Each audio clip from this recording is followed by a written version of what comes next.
So first of all, thank you for giving us this opportunity to present here, and we are really looking forward to getting your feedback. Now, what was the motivation behind the study? Like, there's a very well documented literature which says that if feedback is designed appropriately, then it does improve students' performance, particularly at school level. But the problem is that students do not always actually participate in this kind of formative feedback exercises. And that could be because of several reasons. One could be personality traits like self-control problems, or limited attention span. They could be myopic, in the sense that they give a lot more weightage to the effort at present versus the grade that they would receive only in future.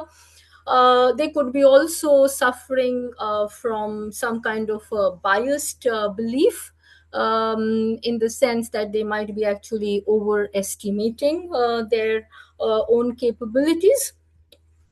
So while feedback is important and they do not engage with it, but we've also seen another group of study which says that, information based nudges can improve students engagement and help improve their effort.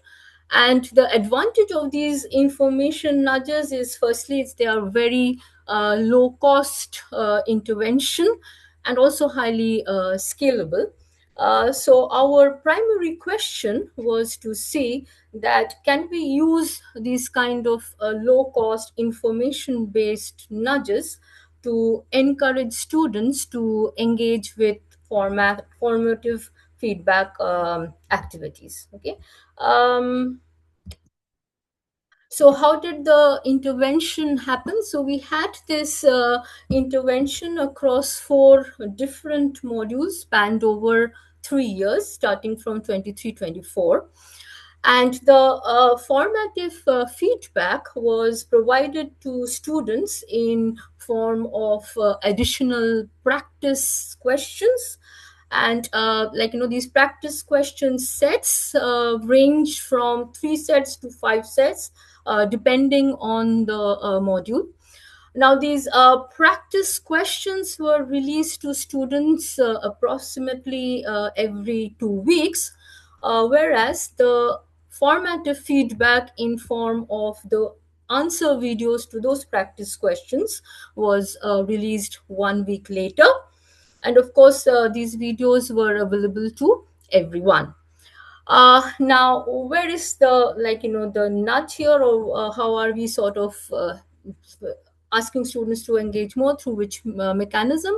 So we are doing it, as you see, across, using different types of nudges. Now I'm going to talk about those nudges later on. And the outcome based on these nudges was collected through the our Minerva, or the virtual learning environment. Now, what were the outcomes and how were they designed? So when we thought about the outcomes, what we wanted to see was how many videos were being seen by the students, for how long, and at what point of time. Okay. So for how many videos, we were looking at the viewing frequency, so the number of videos that the students were watching per student. In terms of, for how long, we looked at the coverage rate, that is the percent of the the answer videos that was being watched by each student. We also looked at the viewing time, which is the total duration for which each video was watched by each student. And the action time was to take care of the issue at what time. So for that, we were looking at the gap between when the video was released vis-a-vis when was it first watched by the student. Okay. um, so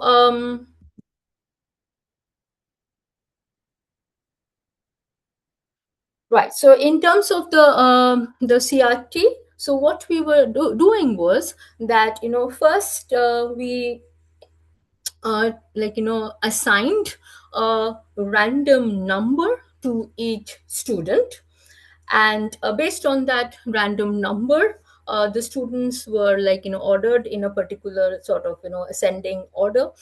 And then 50% of the students were put into the control group, and the remaining was put in the treatment group. So the unit of randomization was actually the student.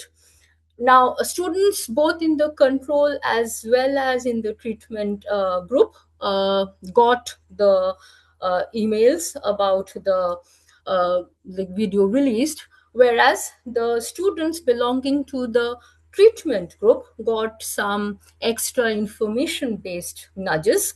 And then what we did was we compared between the treatment and the control group based on certain descriptive statistics. Okay.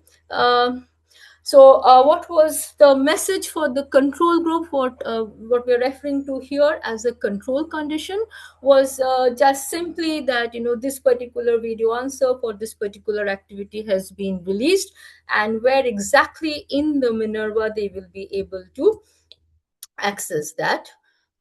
Whereas for the treatment group, they got the control condition along with the specific information based nudge. Now, the nudges were designed keeping in mind the different, behavioral heuristics. So, for certain modules, we used what we're referring to as positive framing. So, where we are telling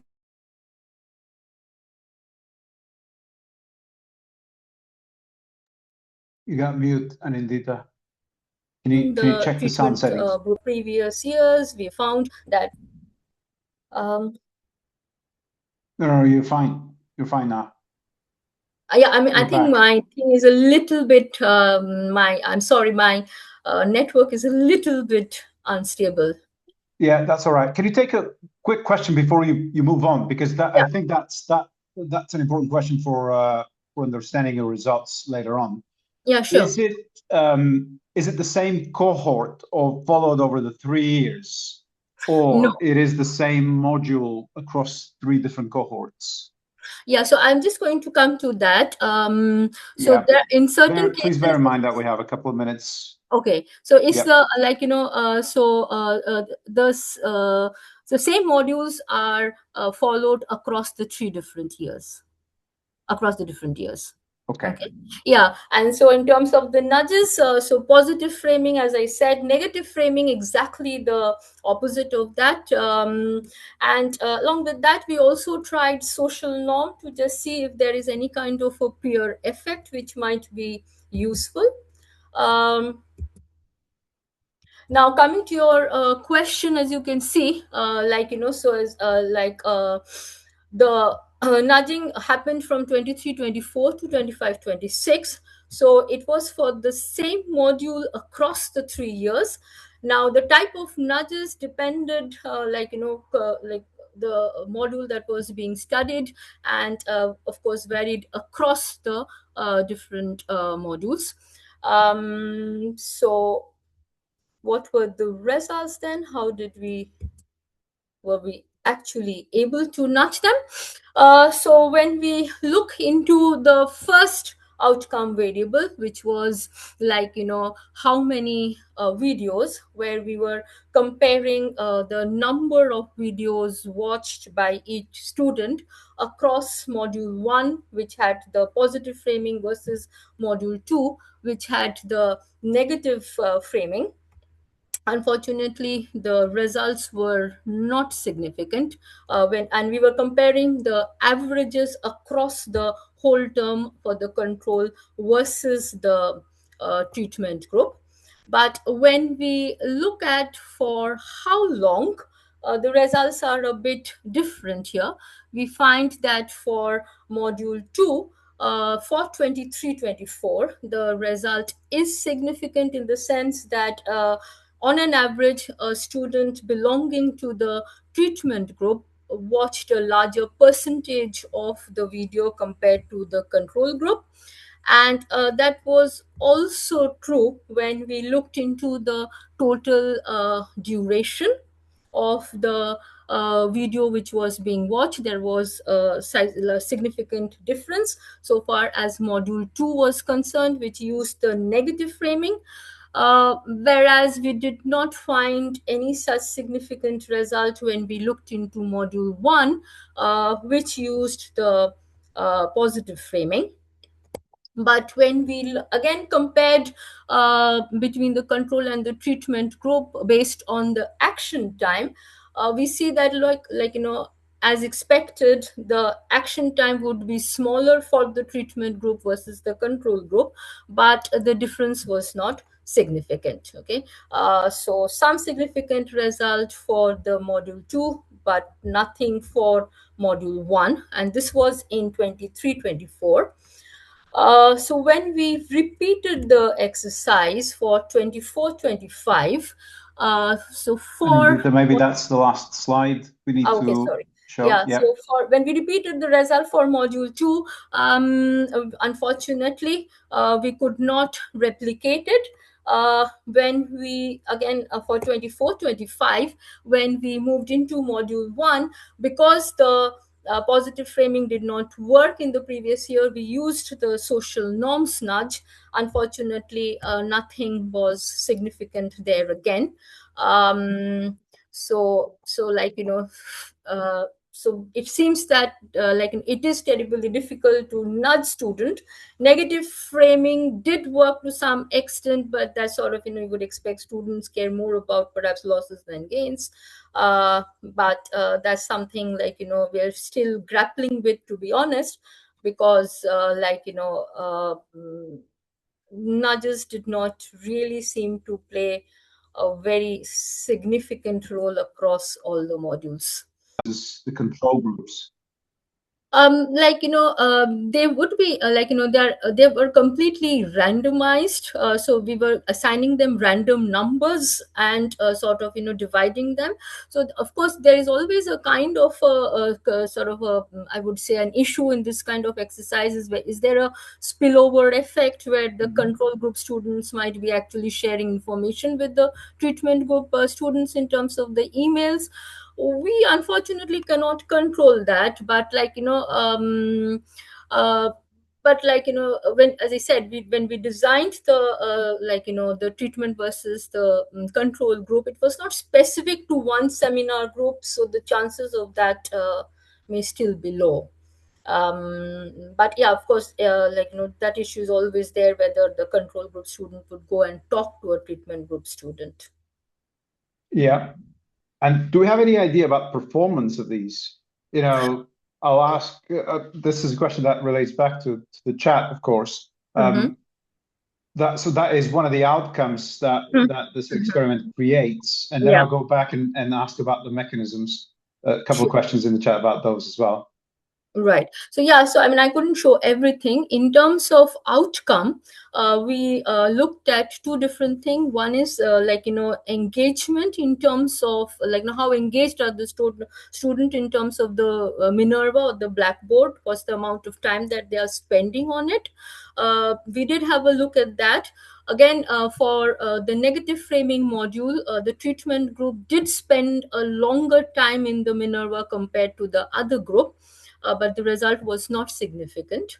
The second thing that we tried to look at was whether that has any impact in terms of their performance, their grade. But there is sort of a sample, there is an endogeneity issue there, in the sense that students who are more engaged per se might also be having some unobserved characteristics which makes them have higher grade.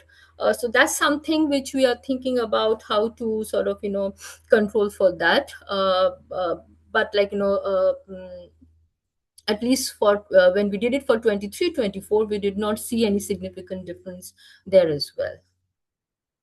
Okay, thank you. And there's a couple of questions about the mechanisms behind what you're seeing. Um, so one of them is for example, um, what would be your interpretation about these insignificant results? Is it that the nudges were not effective in triggering the behavioral response, or there's something about the data that maybe there's some characteristics in the data that prevent Mm-hmm. the team from identifying Right. Right. significant Yeah, effects where yeah. I know. they genuinely are. Yeah, we are also grappling with that, Peter. So while we will like while we are looking at the data in depth now, also, what I see is the level of standard deviation is extremely high. Which is so even if there is a sizable difference in terms of the actual averages between the treatment and the control group, but because of the very high variation, standard error being so high, that's sort of pulling down, making it like very difficult to make it significant. And what again is a study in progress. So what we are grappling with, to be honest, is that there like I couldn't show it in details. Even for module 2, the negative framing model where we got the significant result, if you look at the participation rate, around 50 to 60% of the students are, like, doesn't matter whether they are in the treatment or the control group, they are actually engaging with any activity. So they may not be actually looking at their emails, or even if they are looking, there is a sort of some of them may be just simply completely disengaged. I In terms see. of whether the, because we tried different types of nudges, it was no, and across different modules. So like it's not that there's just one similar kind of pattern tried everywhere. Excellent. Thank you very much, Anindita. It was very interesting to see. Equally interesting are the questions, the follow-up questions in the chat. So do take a look at them. That may help the Yeah. paper move forward in its development. We're officially out of time for this session, but I encourage everyone